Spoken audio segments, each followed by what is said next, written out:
Women's March, Signs of Resistance by Dr. Elizabeth Medeb and Dr. Fabiola Salek, York College of the City University of New York.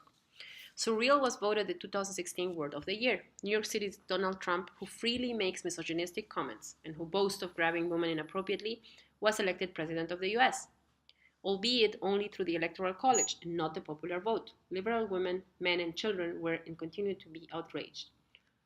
Worldwide protests took place the day after Trump was sworn into office, largely as a result of offensive anti-women statements he had made during the campaign or unpopular conservative positions he had taken on social and political issues. In Washington, D.C. alone, over 500,000 people came out to demonstrate on January 21, 2017, the day after his inauguration. Demonstrators included women, men, and children who used their clothing, placards, and pets to express resistance. Since we teach classes in gender studies and linguistics, we decided it would be interesting to examine the form and function of the protest art used at the flagship march in Washington, D.C. For our overarching research question, we asked what were the issues and messages conveyed during the protest and what form did they take? Okay, for the methodology, we culled images from the internet, predominantly from 3 websites listed here, making a total of 179 signs that were analyzed. Our conceptual framework, we adapted categories from Middleton, 2017, from an article, A Linguist Explains How to Write Protest Signs That Everyone Will Remember. For the analysis, we looked at the language used, the accompanying images, the messages, as well as the age and gender of the protesters, along with their messages on the signs. We developed 13 categories, and the 7 of which were adapted from Middleton's article 2017, and the other 6 emerged organically from the data. So in this image, it reads, I do not like you down my shirt. I do not like you up my skirt. I do not like you near my rump. I do not like you, Mr. Trump. This play on words from Dr. Seuss alludes to Donald Trump's infamous comments on sexual assault on women.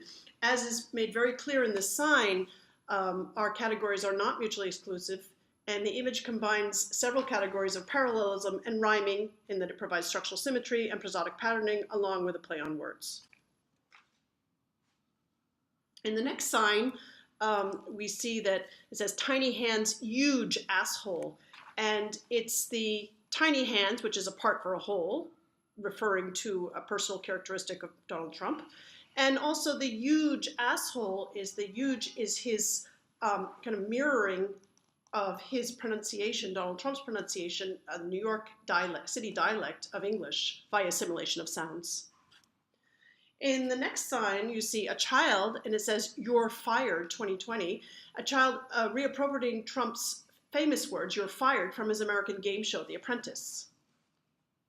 In this sign, it says, I make the best signs, really terrific signs. I have the best signs, everybody agrees. Trump's bragging talk is replicated here. Again, this is mirroring. He's taking on the physical characteristics of a woman by sporting a sign hanging from his chest, mimicking breasts and the male and female symbols, along with a quote from the Bryan Adams song, "All for one and one for all." In this category, credulity. I'm too worried to be funny. Disbelief and shock. Positivity is in this sign, and we see it's a dog sporting a positive and humorous sign, "I walk and stand for justice and peace," and sit and fetch. Again, we see humor. Repetition is the most commonly used signs. This is how repetition is used in our framework. The most common symbol was pussy hats, which you can see that everyone's wearing the pink pussy hats, along with a woman sporting a hijab made from the American flag, as we see here in the repetition. It was very common to have men holding a sign, "Men for Women's Rights."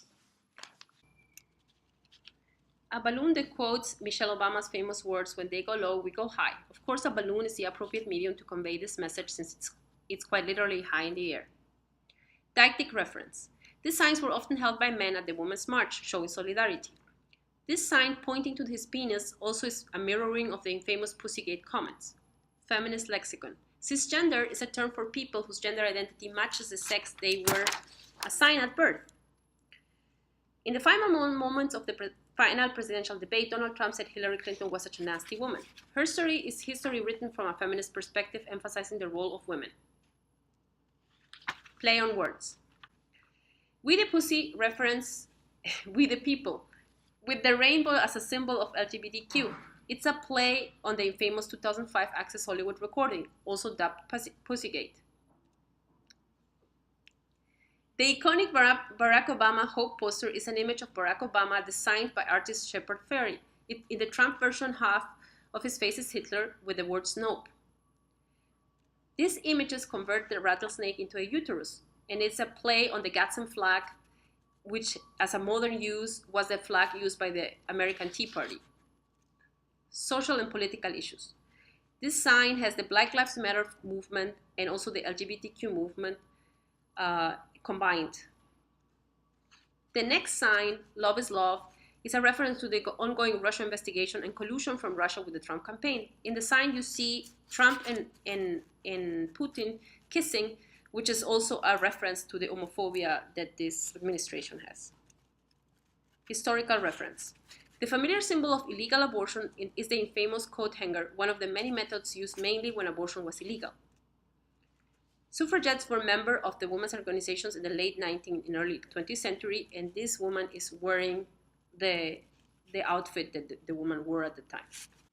So as for our conclusions, in terms of function and the issues and messages conveyed, we found that the protest art both advocated for women's rights, her stories, intersectional feminism through the feminist lexicon, cultural pluralism, and personal freedoms, as well as protested against a host of policies such as reproductive rights, the soon-to-be-built wall, and the Muslim registry. As for form, the semiotically rich signage observed, including the clothing, revealed a refusal to accept the Trumpian pejorative lexicon, indeed we might call it the Trumpicon, used to describe women, feminists, Muslims, and illegal immigrants. Indeed, the protesters used humor through metonymy, mirroring, deixis, play on words, and rhyming to convey their messages.